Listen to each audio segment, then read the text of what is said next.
Hello guys! Magandang hapon sa inyong lahat. Ayan, sinuga sa mga channel, a faith healer, also a tarot reader. So ngayong hapon na to, tignan natin ano kayo gusto sabihin sa inyo ng ating mga gabay. So this is a special pasilip. Now, a special pasilip for the month of, for the month of February 20 hanggang 28, now for the sign of Capricorn. So guys, this reading is within February 20 hanggang 28 for the sign of Capricorn. So Capri, welcome sa my channel. Ano kayang messages, advices ng spirit guides ang ating masasagot for today's video?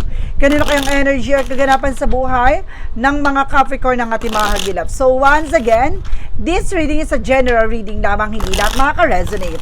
Kunin lang ang makaka-relate sa inyo. And comment down below kung kaninong energy ang ating nasagap. And of course, don't forget to like and subscribe my channel and i-click siya ba for more videos update. Daragas, maraming salamat po sa mga walang sawang pagsuporta sa aking channel, lalo-lalo nang skip ng ads na way pagpalain po kayo ng Diyos at may kapal. Siksik, liglig, nag-uumapaw na biyayang manang balik sa inyo. So let's see guys, what is the messages, advice sa iyo ng ating angel spirit now for the sign of Capricorn. So let's see and watch this. Angel Spirit, please give me any information po. Ano man yung mga bagay na mahagilap, masasagap natin sa energy na to. So let's see. Angel Spirit, please give information po.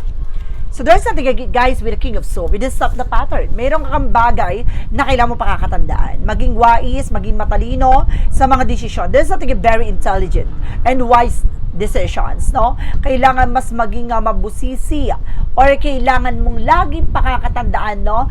Ano yung bagay na kailangan putulin or kailangan tanggalin na hindi nakakapag-serve o hindi nakakatulong, no, sa sitwasyon mo. No, yung mga maling galawan, maling nakasanayan mo, or maling bagay na maaaring hanggang ngayon ay ginagawa mo. So let's see what is the additional messages. And of course, there's a Hierophant for education. So see, parang talagang ipinapakita na kailangan mong matuto. No, kailangan mong pakakatandaan na may mga bagay kang nangyari from the past, o may mga bagay na naranasan ka, pinagdaanan ka, na kaya paulit-ulit yung cycle kasi hindi ka nadadala. Hindi ka natututo sa iyong mga gawa. So let's see, what is the additional messages? And of course, there's something with the Wheel of Fortune. Now, this is something turning back. There's something destiny is yours. No, wag ka magtataka, guys. No, bakit ka nakakakita ng mga angel spirit, angel symbols? No, like an angel's number. No, repeated numbers.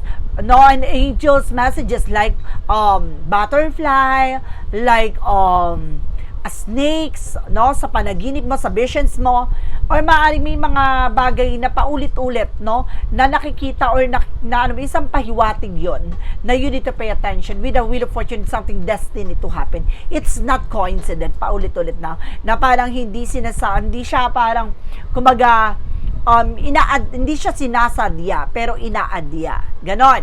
Kumbaga, hindi siya ipinilit, pero ipinagkaloob ng kusa. And of course, there's the Ace of Cups in reverse. There is something of pain, no, with a heartache, or either there's something in the Ace of Cups in reverse represents something an insecure. No, merong mga naiinggit behind your back, behind the scenes, or there's something insecurities. No, kailangan mo i-let go yon. No, may mga bagay talaga na meron ka or wala ka, no, mahalin mo yun even your flaws. No, may mga bagay o pangit sa'yo, may mga bagay na meron ka, no, just accept the fact. No, yung mga bagay na kakayanan, kaalaman mo, you have own uniqueness. No, you have an own signature. And of course, yan yung bagay na gawin mo para mas lalo kang lumago at yumabong. Now, what is the additional messages? And there's a Ten of Pentacles. There's something for long term. Magkakaroon ka na pang matagalang sitwasyon, pang matagalang eksena. Huwag ka mag-alala na magiging masagana at magiging marangya ang pamumuhay mo sa mga susunod na eksena. And of course, let's see, there's something guys with the Emperor, just being mature enough and being grounded. Sa madaling salita, huwag ka magpapabudol, huwag ka magpapauto, huwag ka magpapalinlam. No, mas maging malawak ang iyong kaisipan sa mga bagay-bagay. No, lagi mo pakakatandaan na pag-isipang mabuti yung bawat decision or actions mo, o mas maging matalino ka, no, sa mga bagay na dapat mong gawin. No, Kumbaga, kailangan mas maging mature ka sa dating ikaw. Let's see what is the King of Swords. Represent with a full cover with a leaf of faith. No, talagang parang sinusubukan ang iyong pananampalataya at tiwala. No, parang bagay na susubukin, uhubugin, no, ang iyong kaalaman at kakayanan dahil paano mo maputuldo ka ng isang bagay kung yung sarili mo hindi mo pinagkakatiwalaan. So this time, no, you need to do something na maaring magdala sa'yo ng paglago. There's something a butterfly, guys. No, may nasasansa ko na butterfly dito. No, parang something a transformation. No, talagang may malaking pagbabago na maaring maganap sa buhay mo. And of course, there's something, guys, with a flying bird. No, parang sinasabi dito na hayaan mo yung sarili mong pakpak, no, ang magdala sa'yo, no, kung saan ka man paparating. No, kumaga palakasin, palaguin mo ang sarili mo, no, para ikaw yung mismo ang magdala sa sarili mong pag-unlad, no?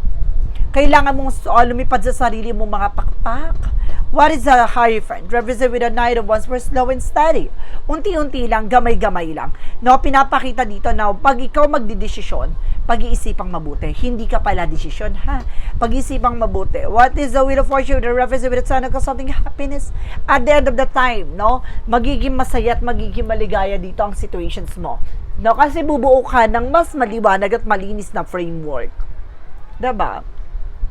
What is the Ace of Cups in reverse? Represent, guys, with a Knight of Wands, something perseverance. So may mga bagay dito na kailangan pagtiyagaan ka. Na pagtiyagaan mo, may mga bagay na kailangan mo ipagpatuloy yung ginagawa mo.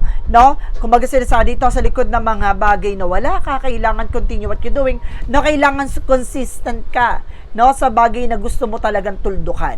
Kung gusto mo talagang may sakatuparan. What is the Ten of Pentacles?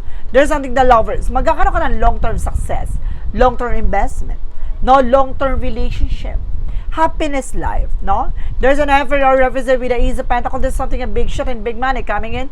How to manage and control your finances. Be mature enough. No, wag kang magpapalinlang, wag kang magpapadala, wag kang magpapakontrol. No, kumbaga may malaking opportunities dito at ikaw mismo magdadala ng sarili mong pag-unlad. No, kaya mong pamunuan, you have the power. No, sa madaling sa the Emperor, something powerful. No, you have the power to change your life from the fullest. Ikaw ay magdadala sa sarili mong pagbabago, ikaw ay magdadala sa sarili mong pag-unlad, at ikaw ay magdadala ng sarili mong pagyaman. What is additional messages now? Additional messages with the King of Swords and the Full card represented with the Four of Swords, something rest. No, some of you guys, so kailangan mong makinig sa intuitions mo. No, kailangan mo na sapat na pahinga.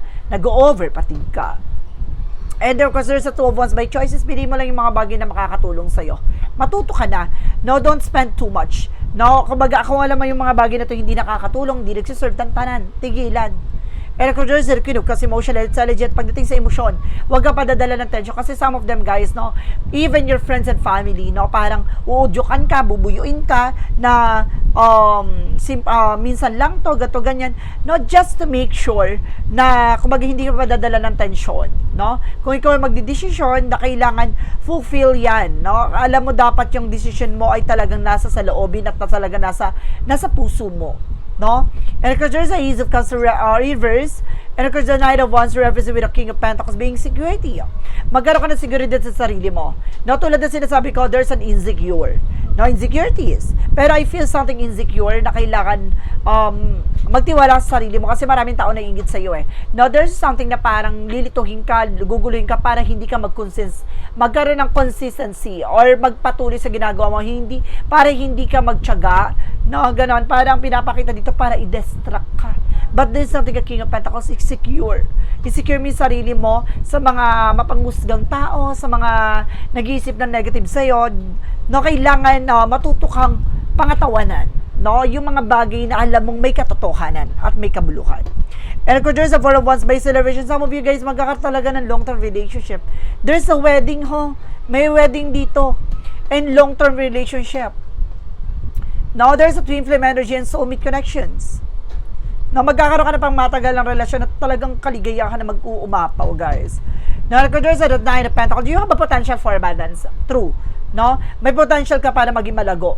No? Kailangan mas maging mature ka sa mga bagay na gagawin mo, lalo-lalo na sa paghawak, no, ng pera. No? Kung paano mo mapapalago ito, kung paano mo mapagyayabong ito, no? Manage your money wisely. No? There's, kumbaga sinasabi dito, mas maging mautak ka ganun. So, let's see where for the outcome with the King of Swords, the Fool card, because the Four of Swords, reversing with the Four of Cups. No, just reevaluate, analyze, no? Tulad ng sinasabi ko na pag-isipang mabuti. No, yung bawat gagawin mo, wag ka masyado magtitiwala din at the same time. No, meron ako nasa-sense dito na maaari masyado kang tiwala, no? Wag kang tatanggap ng inumin or pagkain na alam mong meron kang gut feeling, na meron kang kutob or meron kang nararamdaman na sense, no? Nakakaiba. And because there's a Queen of Cups, emotional intelligent. Or at the same time, there's something maturity, no? Pagdating sa investment, pagdating sa pag-manage, matuto ka na sa mga pinagdaanan mo, piliin mo yung mga tamang pagkakatiwalaan mo. And of course, there's a Five of Pentacles, no, in something financial as a financial crisis, no, kaya ka nagkakaroon ng financial difficulties, not because of your emotion, no, mabilis kang mabudol, mabilis kang mapaniwala, madali kang maawa, no, kaya dinadramahan ka na sarili mong pamilya.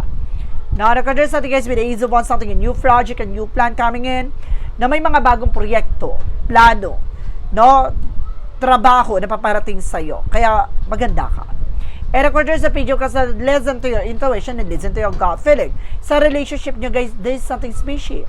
No? Sa madaling salita, meron ditong may malansang isda. No? Mag-ingat ka kasi meron ditong parang, kumbaga, umaaligid o sumisiksik sa inyong relasyon. No? Parang sumisira. I feel something na family related. No? Meron ditong parang, it's either hindi katanggap, o maaaring ayaw nito na parang, ikaw yung nagtatamasa ng mga pinaghirapan ng asawa mo, ganon. O maaaring, some of you cross-watcher out there, na parang ayaw nito na parang yung asawa mo nakakatamasa ng mga pinaghirapan mo, ganon. Kumbaga, meron ditong very, greedy, no? At insecure. There's nothing a tower moment for major changes. Malaking pagbabago ang magaganap sa buhay mo dito, especially sa buhay ng pamilya or buhay relasyon.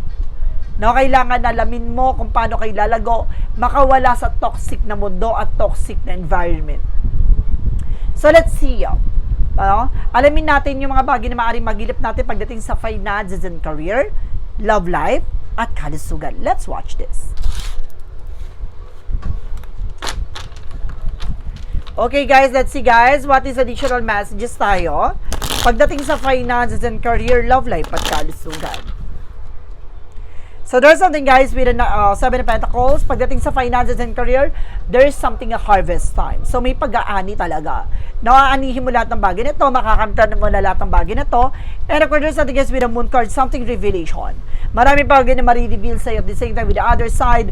No, there's a dream coming true. May marami kang pangarap na maaring matupad dito. And of course, there's a high priestess, what is the hidden agenda behind the scenes? No, ito yung sinasabi ko, bakit hindi nagtutuloy-tuloy ang paglago or pag-aani mo ng mga pinaghirapan mo? Dahil merong lihim na may inggit or lihim na sumisira sa'yo. Merong kang bagay na matutuklasan at malalaman sa likod nito. And of course, there's the Three of Wands, waiting for it is a way of worship.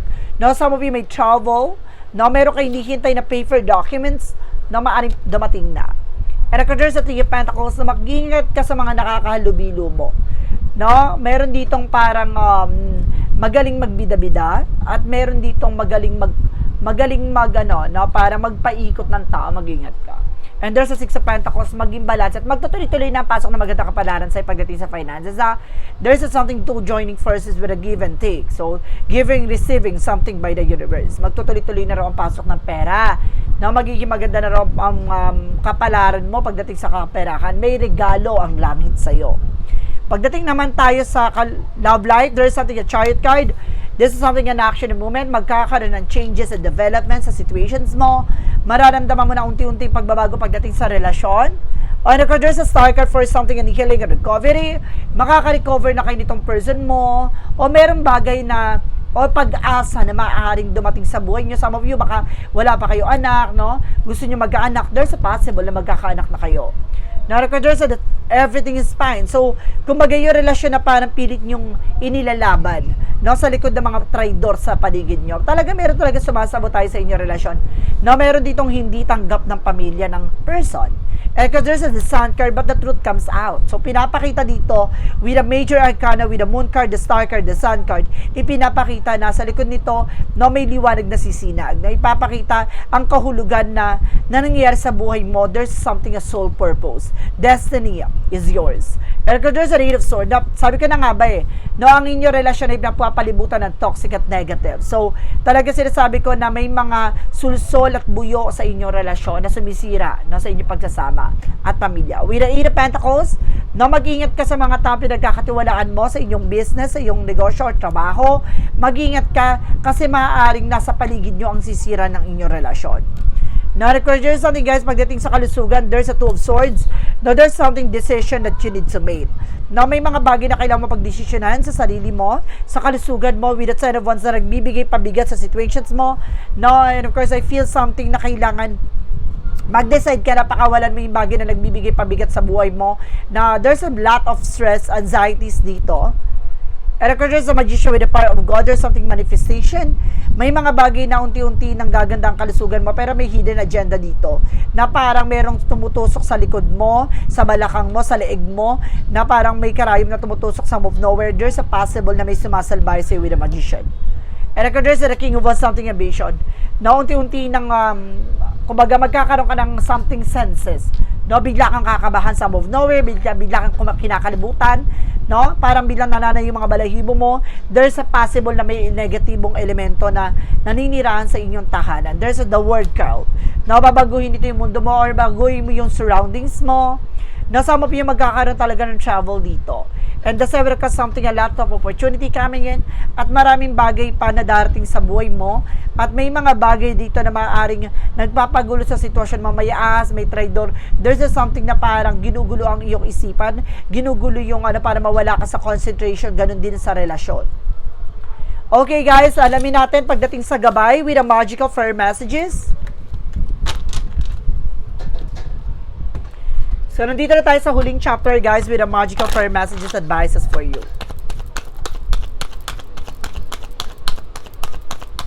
Okay. There's something, guys, with a debt paid off. Pakawalan at bitawan yung mga bagay na nagpapabigat sa situation mo.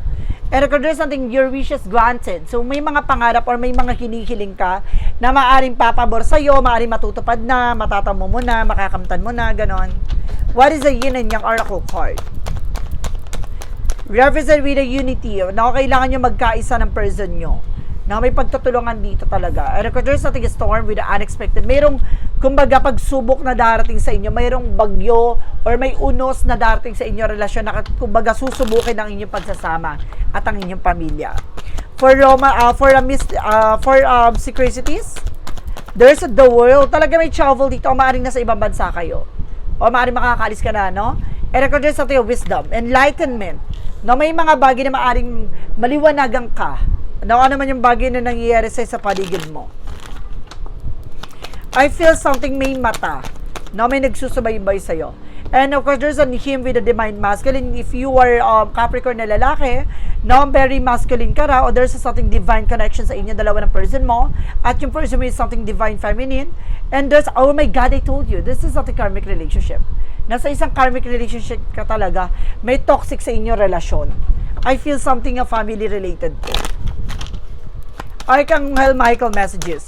Yung parang, okay naman kayo, pero mayroong pamilya na sumisingit o may extra. No, parang ayaw nito na mapapakinabangan yung ng iba. No, nakasawa mo, gusto nila sila lang ang makikinabang sa mga pinaghirapan mo or sa person mo, ganon.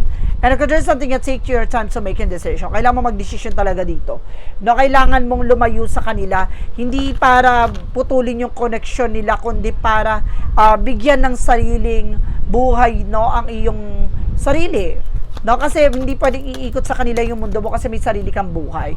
Kailangan mo lang dumistansya, at the same time, kailangan mong bumuo ng sarili mo.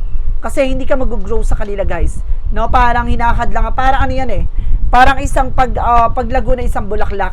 No, imbis na mamukadkad siya, hindi siya magmukadkad kasi parang kumbaga may umaharang na para mamulaklak siya, no? And of course, dahil din sa surroundings, no? Parang, kumbaga, dahil sa alikabok or dahil sa sobrang mold, ganon. And be of a good comfort, your faith has made you whole. No, yung pananampalataya mo yung bagay na magbibigay sa iyo ng kabuuan mo, magtiwala ka dito, diyan yung bagay na parang magiging sentro or magiging pagunlad mo. Para ito yung bagay na dahil sa pananampalataya mo, ginawa mo sentro ang ating Panginoon, mas lalo niyang gagawing paradise yung buhay mo. So guys, this is something a special pasili for the month of February 20 hanggang February 28 for the sign of Capricorn. So Capri, maraming salamat for this wonderful reading. So once again, this reading is a general reading lamang, hindi lahat makaka-resonate. Kunin lamang po ang makaka-relate sa inyo and comment down below kung kaninong energy ang ating nasaga. Because don't forget to like and subscribe my channel and hit ko siya for more videos update. Dahil ko maraming salamat po sa mga walang sawa pag-support sa aking channel. Lalo-lalo nang skip ng ads away pagpalain kayo ng Diyos at may kapal. Siksik liglig umapaw na biyayang manumbalik sa inyo. At maraming salamat din sa next video. Bye-bye and babush!